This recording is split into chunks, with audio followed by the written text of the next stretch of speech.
"This is the end for us, Mildred. I've found someone new." The words hung in the air, heavy and crystalline, immediately silencing the cheerful buzz of 150 guests gathered in the grand ballroom of the Four Seasons. It wasn't the announcement itself that was the shock. I'd seen the signs for months. It was the delivery. My husband, Gareth, was standing at the podium, bathed in the soft glow of the spotlight, ostensibly giving a toast to our son, George, and his new wife, Edna. Instead, he had just detonated a bomb in the middle of the most important night of my life.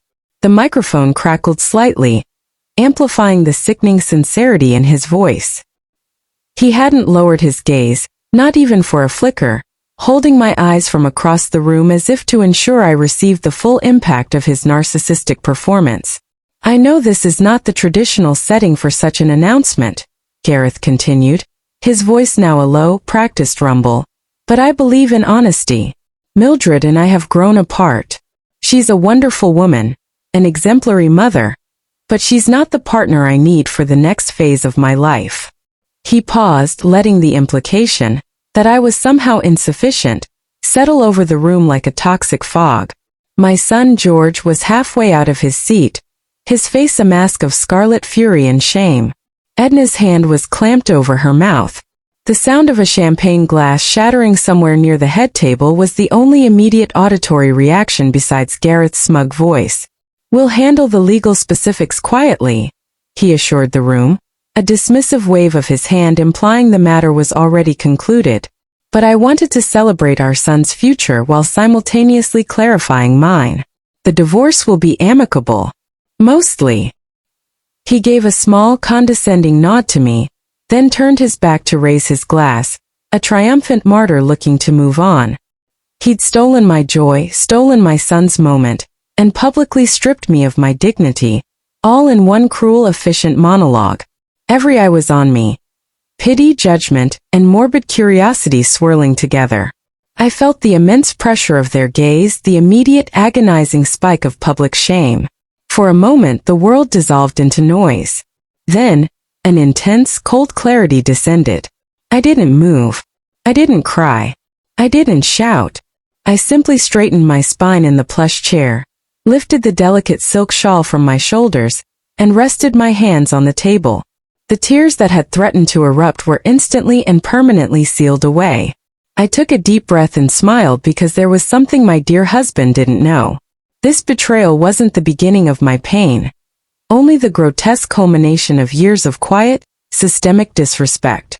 To understand the depth of his cruelty, you have to understand the illusion we lived in, the illusion that began 14 years ago, the day I signed over my life to him. 14 years ago, the grand gesture that was meant to solidify our future was, in hindsight, the first masterstroke of Gareth's financial manipulation. We were buying our dream home, a sprawling, restored brownstone in the heart of the city, brimming with historical charm, fireplaces, and enough light to banish any shadow. It wasn't just a house. It was the symbol of everything I'd worked for. I was a successful architect, running my own small, highly regarded firm. Gareth was a rising star in private equity. When the purchase came, he convinced me, with an air of casual, loving authority, that for simplicity and tax efficiency, the deed should be placed solely in his name. "It protects us both, darling," he'd purred, tracing the line of my jaw with his thumb. "With my complex investment portfolio, your name on the deed could expose the property to risks down the line. We're married. What's mine is yours. It's just paperwork." I loved him, I trusted him, and more importantly, I was tired.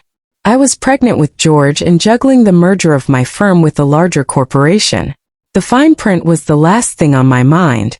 I signed the quitclaim deed, surrendering my stake in the only tangible asset that was truly ours, all while Gareth's lawyer, a man who looked unsettlingly like a smug gargoyle, stared impassively. That signature, given out of love and exhaustion, was the point of my absolute vulnerability. It made me a guest in my own home, reliant on his goodwill, and that was precisely what Gareth wanted. Over the next decade, while my career quietly thrived and provided a solid, reliable income stream, Gareth's career exploded. He leveraged his firm into a mammoth investment company.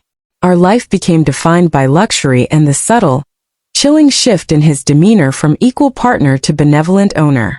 Every item in the house, every vacation, every private school tuition was subtly framed as a gift from his success. I was reduced, in his eyes, from the woman who built a firm to the woman who decorated his life. Gareth's entitlement wasn't born overnight. It was a slow, toxic leak. It manifested in 1,000 tiny cuts that made me question my own reality. The first major sign was the way he began dismissing my professional life entirely. I won the prestigious City Heritage Award for my firm's restoration work on the old library. At the black tie gala, during the speech where he was supposed to honor me, Gareth spent 3 minutes talking about how lucky he was to have a wife who had the time for such lovely hobbies now that she didn't have to worry about real pressure. He positioned my lifetime of work as a charming pastime. When I confronted him later, he feigned innocence, claiming I was oversensitive, and that his friends understood the humor. His disrespect accelerated when it came to our finances, the place where his control felt most absolute. We had always maintained separate accounts, but he insisted on managing the bulk of our joint investments, citing my architect's brain, being too focused on aesthetics, not aggressive growth. He would routinely move large sums of money without telling me. If I asked, the answer was always delivered with a heavy sigh and a tone of patronizing superiority. "Mildred, darling, I've told you not to look at those ledgers. It's complex. You wouldn't understand the derivatives market, and frankly, I don't have time to hold a seminar on risk aversion. Just trust that your husband is taking care of you." It was a constant low-level emotional abuse designed to make me feel small, irrelevant, and financially illiterate. It worked for years. I retreated into my own work and into raising George, finding solace and self-worth outside the marriage, but always fearing the eventual consequence of his financial control. The deeper the entitlement grew, the more Gareth mastered the art of pretend care, the strategic manipulation designed to keep me mollified, quiet, and grateful. He would orchestrate elaborate, expensive gestures after a major slight. After the Heritage Award debacle, he didn't just apologize. He bought me a vintage emerald necklace I'd always admired. But the gift came with a condition, delivered not through words but through atmosphere. A period of silent, enforced peace where I was expected to be radiant and grateful, suppressing any lingering resentment. These gifts weren't reparations. They were gilded cages. They were physical reminders of his provision, his power, and my dependence. 2 years ago, when his mother passed and I spent months organizing the estate and comforting him, he threw a surprise birthday party for me. Standing before 50 guests, he raised a glass and called me his rock, his anchor, the selfless woman who put her family's needs above her own. Every word was a lie, meticulously chosen to reinforce the narrative he projected to the world. Gareth, the devoted husband, whose wife was so simple and fulfilled by his success that she required no status of her own. The most insidious part of his pretend care was the way he'd discuss retirement. He'd often speak fondly about our future. "When we retire to the coast and you can paint all day." He created a future narrative where I was a happy, dependent retiree, subtly reinforcing the idea that my work was nearing its end, while his empire was still expanding. This facade ensured I never panicked, never questioned the joint finances too hard. Because why would a man planning a cozy, shared future be plotting my financial ruin? The mask truly began to slip 18 months before the wedding dinner, delivering the first insult that foreshadowed the eventual betrayal. George had graduated from business school, and Gareth and I had long agreed to set up a substantial seed funding trust for him to start his own sustainable energy venture. The amount was significant, $5 million. It was money we both contributed to over the years, technically held in a joint investment fund, though Gareth controlled the management. One Friday evening, I sat down to review the draft trust documents prepared by our shared, smug gargoyle lawyer, Mr. Thompson. The funding amount was wrong. It wasn't $5 million, it was $2 million. When I confronted Gareth, he didn't even look up from his financial paper. "Yes, I adjusted it," he said flatly. "Adjusted?" "Gareth, we agreed on 5. What happened to the other $3 million?" I demanded, the first real spike of fear hitting me. He finally lowered the paper, his eyes hard and cold. It's been redirected into the Delaware Holding Company. An investment opportunity came up. A real estate deal in Dubai. Exponential returns, Mildred. Better for our long-term security. George needs the seed funding now. This was for his future. Gareth sighed, as if explaining gravity to a child. George is a good boy, but he needs to learn the value of scarcity. $2 million is plenty to start. The other $3 million will be worth $10 million in 2 years. That $10 million secures our retirement, Mildred. When George proves himself, we'll help him then. I'm the financial steward here. I make the difficult strategic choices for the family. You shouldn't question me on this. His voice was laced with finality and contempt. He had unilaterally, arrogantly, and selfishly diverted our son's future inheritance for his own aggressive high-risk venture. It wasn't just a financial decision. It was a profound act of disrespect to my role as a mother and partner. That night, lying awake, staring at the ceiling of the house I didn't legally own, I understood 2 things with chilling certainty. First, Gareth was not only cheating on me financially, but he was also planning his escape from the marriage. The redirection wasn't an investment. It was the seed money for his new life, a clear sign that he intended to leave me with crumbs.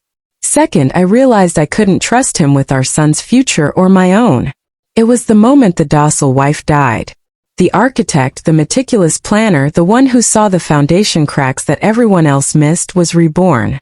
I started preparing. Quietly. Alone. With George's wedding approaching, the date Gareth had clearly marked as his exit strategy, the husband's actions moved from dismissive to ruthlessly transactional. 6 months before the wedding, he dropped the second, more severe bombshell. One morning, Gareth called me into his spacious, minimalist home office, a room he typically treated as a fortress against my inquiries. He sat behind his custom-made Brazilian rosewood desk and slid a document across the polished surface. It was a draft prenuptial agreement. What is this, Gareth? George and Edna are getting married in 6 months, I said, a knot of ice forming in my stomach. He didn't look up from his tablet. It's not for George, Mildred. It's for us. An amendment, actually. My heart pounded.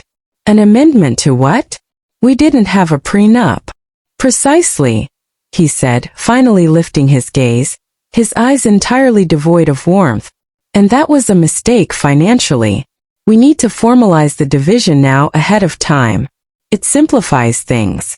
Gareth, this isn't simplifying. This is an insult. I picked up the papers. The document was a masterpiece of legal obfuscation, but the core demand was chillingly clear. I was to sign away all marital rights to the brownstone, to his investment firm's equity, and to the majority of his liquid assets, in exchange for a one-time settlement payment that amounted to less than 10% of the combined value of our marital estate. This is not a settlement, Gareth. This is a demand for me to walk away with nothing, I said, my voice dangerously level. He leaned back, his arrogance expanding to fill the room. No, darling, it's fair. You've had your architecture firm, a nice income but small. I built the empire. And let's be honest, you stopped being an active participant in our collective growth years ago. You became comfortable. I'm being generous here. You get the lump sum and you can keep your firm and your investments. It's a clean break. The implicit threat was immediate. Sign this now quietly and I might get something. Refuse, and he would drag me through a lengthy, expensive public divorce where he'd use his immense legal resources and the one-sided deed to the house to leave me truly destitute. He wanted me out of the picture before the wedding, ensuring his new life, and the new woman, could step seamlessly into place. I won't sign this, I stated. Gareth's lip curled into a smirk. Don't be foolish, Mildred. You signed away your rights to the house years ago, remember? You trusted me then. Trust me now. If we go through litigation, I'll bankrupt you, proving you're an unfit steward of wealth. My lawyers are ready. Just sign. It's better for everyone, especially George, if we keep this quiet. He was using our son's emotional stability as a weapon. Confirmed everything. The marriage was over, and his cruelty was calculated, planned, and predicated on the one mistake I had made 14 years ago. The prenuptial demand wasn't a proposal. It was Gareth formally setting the trap. I hired a private investigator the next day. Not to track the girlfriend, I didn't care about her, but to track the money. Specifically, the $3 million Gareth had diverted from George's trust fund for the Dubai real estate deal. Within weeks, the investigator, a former forensic accountant named Mr. Hayes, provided the first, devastating piece of evidence. The Dubai deal was real, but it was far from a safe investment. I was sitting in Hayes' Spartan office, staring at a complex flowchart. The asset is a shell company, Desert Bloom Holdings, registered in the Cayman Islands, Hayes explained, tapping a point with a pencil. Gareth wasn't funding a property. He was effectively buying his mistress a golden parachute. The mistress, I learned, was named Serena. She was a 28-year-old financial analyst at a rival firm, and the true purpose of the $3 million was the most profound betrayal yet. Gareth set up Serena as the managing partner of Desert Bloom, Hayes continued. The $3 million wasn't the investment capital. It was transferred directly to Serena as consulting fees and a guaranteed buyout payment for her minority share in the holding company that he controls. He structured it to look like a legitimate business venture, but it's pure fraud. He's essentially transferring marital assets to his mistress and laundering it through a tax haven. But Hayes' next discovery was the full plot. Gareth's main company, Ikita's Investments, is facing a quiet but catastrophic liquidity crisis. A massive short-term bond he personally guaranteed is due in 4 months. If he can't cover it, the company collapses, and his personal fortune is wiped out due to the guarantee. I felt a cold rush of nausea. He's bankrupt. Not yet. But he needs liquid cash fast. He needs to sell the brownstone, the property you don't own, to raise immediate capital and save himself. That's why the divorce is timed now. He needs the house free and clear, and he needs you out of the picture before the bond maturity date. He was planning to publicly humiliate you at the wedding, sign the divorce papers immediately after, sell the house, and sail off to the Caymans with Serena while leaving you with nothing and pinning the failure of the marriage on your instability. The cruelty wasn't just in the affair. It was in the meticulously planned financial destruction. He wasn't just leaving me. He was using my public shame as a distraction while he committed his final, desperate financial crime. The discovery cemented my path. I wasn't just fighting for vindication. I was fighting to expose a massive financial fraud that would destroy my husband, save my son from being tangled up in his father's impending ruin, and reclaim the asset I was owed. My hidden strength was not wealth or legal maneuvering. It was my meticulous architectural mind and the secret backup system I created. The moment Gareth started dismissing my professional work and controlling the finances, I had, purely as an intellectual exercise, started mapping his system. As an architect, I built detailed, redundant systems to protect my projects. I realized I needed the same for my life. For the last 10 years, every time Gareth signed a major corporate or legal document, I had insisted, under the guise of wanting to stay involved, on handling the filing and archiving. I never looked at the content with interest, merely treating it as a clerical task. But what Gareth didn't know was that every single key document, the quitclaim deed to the brownstone, Ikita's corporate filings, the initial $5 million trust documents for George, and most importantly, the complex documentation related to his original partnership agreements, was not merely filed away. It was duplicated, digitized, and meticulously cross-referenced. In a single encrypted hard drive, stashed inside a hollowed-out drafting textbook in my seldom-used home studio, I had built a complete, untamperable blueprint of Gareth's financial empire. I had every signature, every contract, every guarantee, and every tax filing he thought was safely buried in his own private vaults. Now, with Mr. Hayes' forensic evidence about the liquidity crisis and the Desert Bloom fraud, I had the motive and the means. I spent the next 3 months in absolute silence working with Hayes. I didn't contact Gareth. I didn't argue. I didn't plead. I continued to play the role of the devoted, slightly pathetic wife preparing for her son's wedding, ensuring Gareth's overconfidence remained absolute. What I pulled from my archive was not the quitclaim deed, which was too easily dismissed as an emotional mistake. My secret weapon was far more sophisticated. The original Ikita's partnership agreement, signed by Gareth and his 3 founding partners in 2005.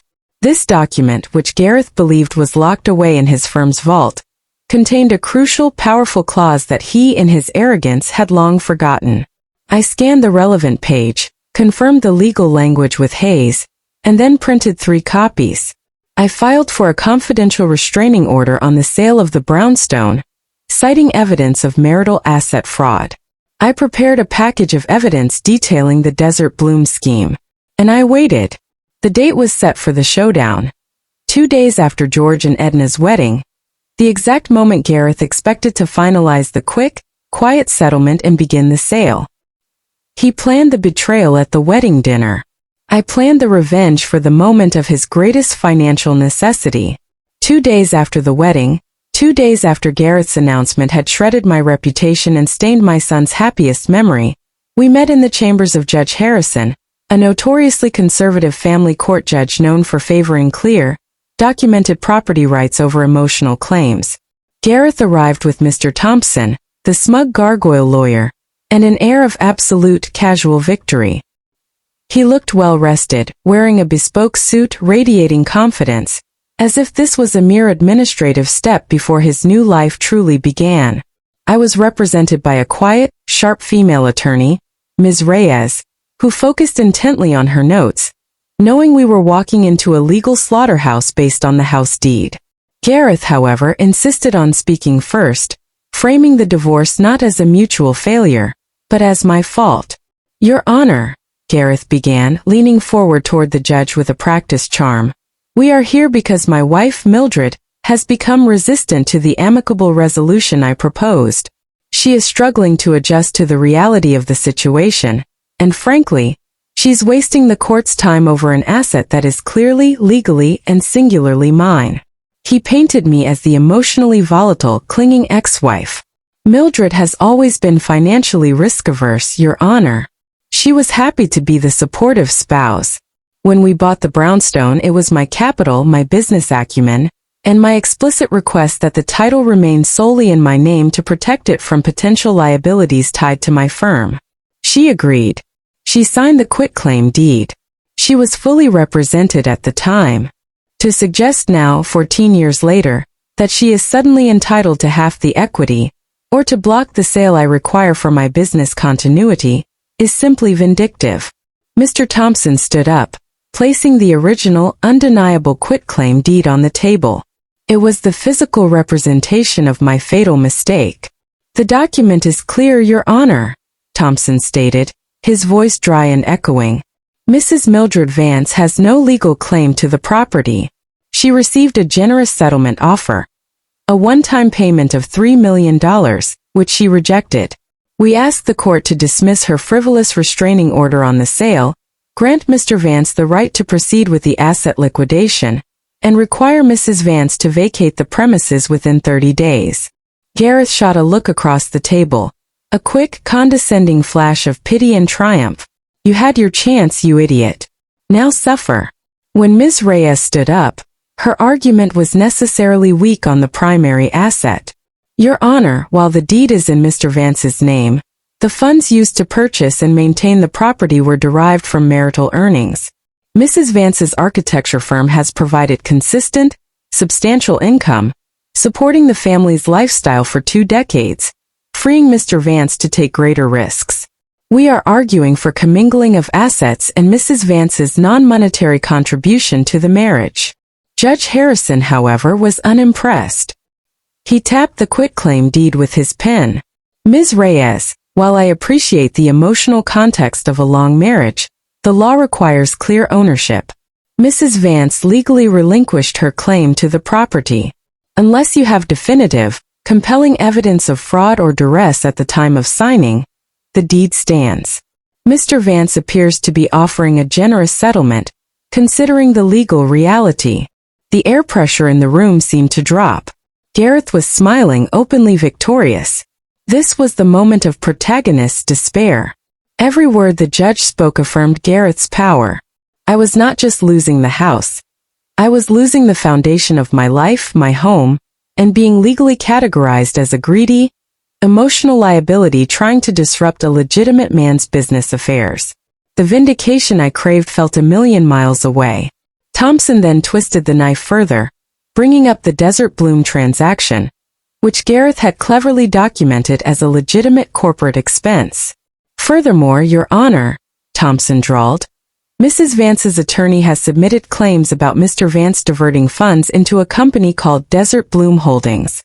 This is nothing more than marital resentment disguised as forensic accounting. Desert Bloom is a legitimate, short-term investment vehicle for Ikita's investments, designed to mitigate capital risk. To suggest it's a golden parachute for another party is libelous and shows Mrs. Vance's profound misunderstanding of high finance. He had an airtight explanation for everything, backed by layers of shell companies and corporate documentation that I knew was intentionally misleading, but perfectly legal on the surface. I watched as Judge Harrison scribbled a note, then looked at me, a profound look of disappointment on his face. Mrs. Vance, I advise you to accept the $3 million and avoid further legal fees. You have a successful career. Start a new life. This is not the hill to die on. The humiliation was complete. I felt the heat rising in my face. The shame of the public wedding announcement now crystallized in this official legal dismissal. Gareth, the architect of my misery, was about to walk away with everything. My home, his fortune, his new lover, and his self-serving narrative intact. He had won the house, he had won the immediate sale, and he had won the moral argument. I felt Ms. Reyes's hand on my arm, a silent signal of defeat. She was preparing to concede the property fight. Gareth, sensing the end, couldn't resist one final arrogant declaration. He needed to ensure the judge understood his urgency to sell the house. This was his fatal mistake, driven by his overwhelming need for control and validation. He stood up, not waiting to be recognized by the judge, and spoke with forceful urgency. Your Honor, with respect, the need for this sale is immediate, Gareth asserted. Ikita's Investments has a massive short-term bond guarantee due in 60 days. The brownstone sale is a necessary liquidity measure to ensure the firm's stability and to protect the jobs of hundreds of employees. My financial commitment is the only thing standing between Ikita's and a significant market collapse. Thompson tugged at his coat, trying to silence him, but Gareth was high on his own rhetoric. He wanted the judge to see him as a financial titan and a victim of an unreasonable ex-wife. I have personally guaranteed hundreds of millions of dollars, Gareth declared, chest puffed out. And to be clear, Your Honor, my guarantees are absolute. There are absolutely no co-signatories, partners, or other parties involved in the liability structure of Ikita's. It falls solely on me. He paused, a self-satisfied look of martyrdom on his face, believing he had just clinched the sympathy vote and his immediate clearance to sell. I looked at Ms. Reyes. Her eyes, initially worried, widened slightly as she saw the subtle shift in my expression. Gareth had just lied under oath about the central tenet of his company's liability structure, all for the sake of looking like the sole heroic financial martyr. In that single arrogant statement, he had committed the one crucial omission that my hidden strength was designed to expose. The game was no longer about the house deed. It was about corporate fraud and breach of fiduciary duty. I lifted my gaze and met Gareth's victorious, cruel eyes. My moment had arrived. Judge Harrison was about to deliver his ruling, the words of defeat already forming on his lips, when Ms. Reyes, my quiet, sharp attorney, finally rose. She didn't approach the bench or offer a long preamble. She simply waited until she had the judge's full attention, then looked at Gareth. Your Honor, if I may interrupt the court's consideration of the motion to vacate, Ms. Reyes requested, her voice calm and firm. The claimant, Mr. Vance, just made a statement regarding his corporate liability. He declared under oath that his financial guarantees for Ikita's investments involve absolutely no co-signatories, partners, or other parties. Gareth shifted in his seat, annoyance clouding his face. That is correct, Your Honor. Sole responsibility falls to me. I took the risk, I bear the burden. Ms. Reyes turned her gaze fully on my husband, a hint of something cold and ruthless in her eyes. Mr. Vance, I believe that statement is incorrect. And I believe the court needs to review evidence that proves not only a cosigner exists, but that Mr. Vance is actively attempting to liquidate marital assets to avoid the terms of that agreement. Gareth laughed. A short, condescending burst of sound. This is absurd. Thompson, put a stop to this fantasy. Thompson was already looking worried, sensing the sudden shift in the air. Judge Harrison, intrigued by the attorney's quiet confidence, leaned forward. Ms. Reyes, present your evidence. Ms. Reyes didn't move. She turned to me. Mrs. Vance, if you would. I stood, my heart hammering, but my external composure was absolute. The tears and despair of Act 4 were gone, replaced by the chilling focus of the architect who had secured her foundation. I reached into my oversized tote bag and pulled out 3 things. 2 sealed legal envelopes and my old worn copy of the drafting textbook. Your Honor, I began, my voice clear and steady. My husband just stated that he is the sole guarantor of Ikita's liabilities. I was led to believe this for years. But when his financial behavior became erratic, I began to verify his claims. Mr. Vance forgot something very specific. The original Ikita's partnership agreement, signed by the 4 founders in 2005. Thompson shot up from his chair. Objection, Your Honor. Irrelevant. A partnership agreement is distinct from a bond guarantee. Overruled, the judge snapped. Let's see where this goes. I opened the first envelope, which contained a notarized, certified copy of the critical document, extracted from my hidden strength. Your Honor, Clause 9.1 of this agreement states that any founder who, through documented financial malfeasance, requires the liquidation of a primary corporate asset to cover a personal guarantee will be required to activate the co-liability trigger. Gareth was no longer smiling. His face was starting to pale. He knew that clause. It was designed to prevent any single partner from dragging the company down. I slid the copy across to the judge. The co-liability trigger, Your Honor, is the secret weapon. When activated, it legally compels the other 3 founders to share the financial burden of the shortfall, but only if the default is proven to be caused by personal gain or fraudulent intent. I opened the second envelope. This is a deposition, backed by forensic evidence from my accountant, detailing the $3 million transfer into Desert Bloom Holdings and showing the relationship between Mr. Vance and the company's sole registered managing partner, Ms. Serena Holbrook. This transfer, Your Honor, is the fraudulent intent. It's the personal gain. My husband used corporate and marital assets to fund his mistress's venture, then attempted to sell our home, the last major clear asset, to cover the subsequent $200 million bond guarantee that has now come due. I delivered the final blow by looking directly at Gareth. You are trying to sell the house to cover a self-created liability, proving you triggered Clause 9.1, not to save the company, but to save yourself from the consequences of your affair and fraud. Thompson was yelling speculation, but the judge had stopped listening. He was reading the documents, his expression hardening with every line. Antagonist collapse, financial and emotional ruin. The true horror dawned on Gareth not when the judge finished reading, but when he realized the legal implications of my actions. He hadn't just lied. He had exposed himself to his 3 former partners, who had far deeper pockets and far less patience than I did. Mildred, you absolute.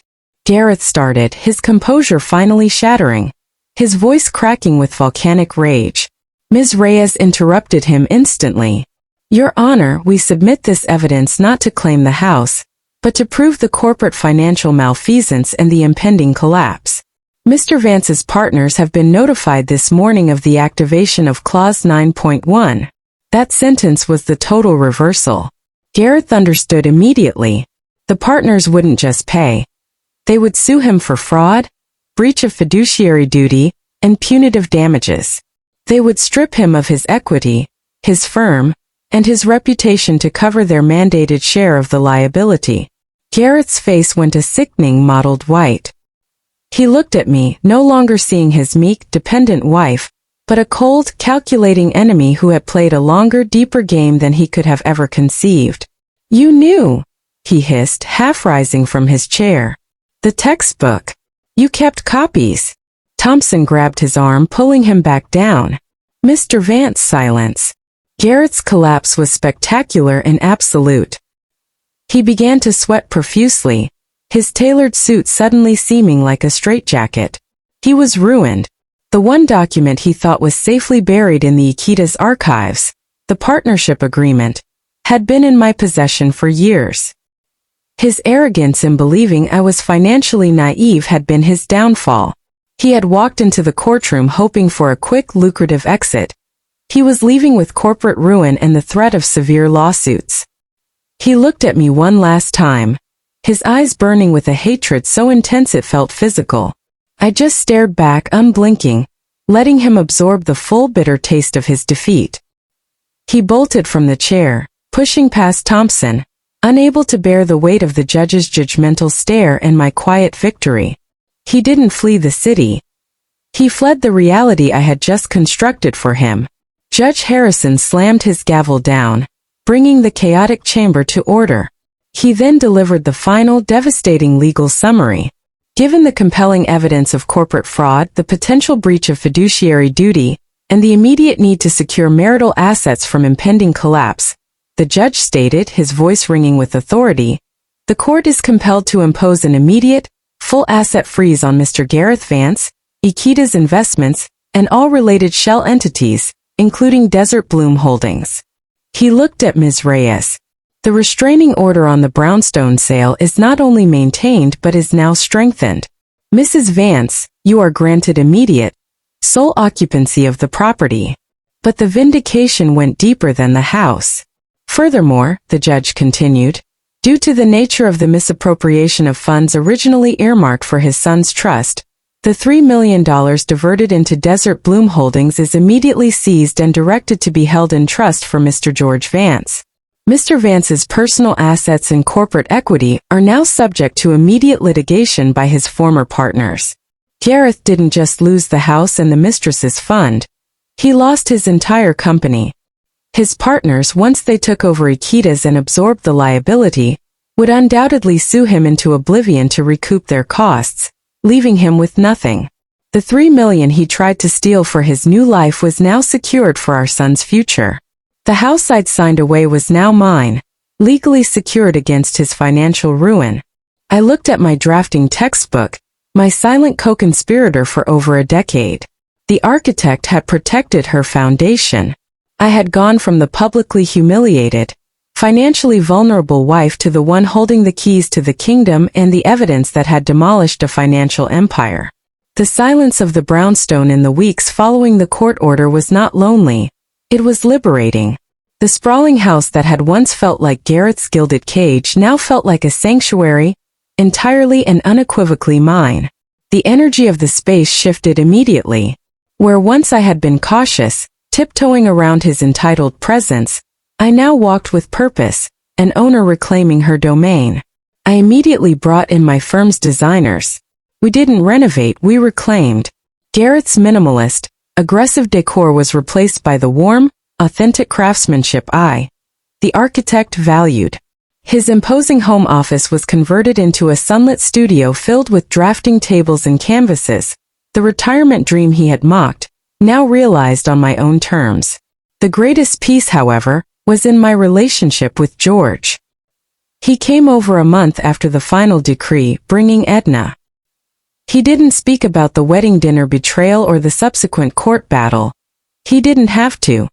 He had read the public filings, understood the extent of his father's fraud, and knew that his mother, the one he had watched being quietly marginalized for years, had saved his future. "Mom," he said, standing in my newly transformed studio, "I just wanted to say thank you. Not for the money, the $3 million is more than enough for the seed funding, but for doing the hard, necessary thing. You were incredible." I simply smiled, taking his hand. "I did it for us, George. For a clean, honest foundation. That's what I built." With the brownstone secured and my professional reputation not only intact but enhanced, my quiet resilience became known in the right circles. I finally took the sabbatical Gareth had used to condescend to me. I sold my firm's majority stake for a comfortable sum, ensuring financial independence for life, and used the proceeds for a trip. I wasn't painting on the coast. I was traveling the world, seeking out forgotten architectural masterpieces. I saw the mosques of Istanbul, the geometric precision of Frank Lloyd Wright's work in the Midwest, and the ancient planning of Rome. My life was no longer defined by Gareth's approval, but by my own curiosity and professional passion. It was a rich, dignified existence built on my own unshakable strength. 6 months after the judgment, the bankruptcy proceedings for Gareth were public, painful, and total. His 3 partners had indeed sued him for the maximum, and the legal fees alone had decimated the remains of his personal holdings. Serena, the mistress, vanished the moment the asset freeze hit Desert Bloom. She was nowhere to be found, proving her commitment had only ever been to his potential wealth. I saw Gareth only one more time. It was an accidental, fleeting encounter on a rainy Tuesday morning, outside a downtown courthouse where I was consulting on a historic preservation project. He looked utterly broken. Gone was the bespoke tailoring, replaced by a cheap, ill-fitting trench coat. His once smooth face was lined with bitter exhaustion, the fire of his arrogance replaced by the dull ache of 1,000 regrets. He was arguing with a frantic-looking public defender over a petition to waive fees. Our eyes met across the street. The moment was potent, suspended in the damp air. His expression was a cocktail of naked, corrosive hatred and absolute, gutting regret. He didn't hate me for what I did, but for how I did it. Quietly, legally, and entirely outside of his control. He hated that he had been so blind, so certain of my weakness, that he had handed me the tool for his destruction. He hated that he had chosen the son's wedding for maximum theatrical effect, only to find the stage belonged to me. He took a step toward me, perhaps to rail, perhaps to beg, but I simply lifted my hand, a subtle, dismissive wave, and stepped into the Blacktown car waiting for me. I didn't owe him a word, a glance, or a moment of my time. He stood there, frozen in the rain, watching the car pull away. His humiliation was absolute, his rage impotent. I never looked back. The man who had sought to publicly destroy me was now privately destroyed by his own hubris. My vengeance wasn't loud. It was structural, like a building designed to withstand a self-inflicted earthquake. The greatest strength isn't found in what you are given, but in the quiet knowledge you meticulously gather when they think you're too weak to watch.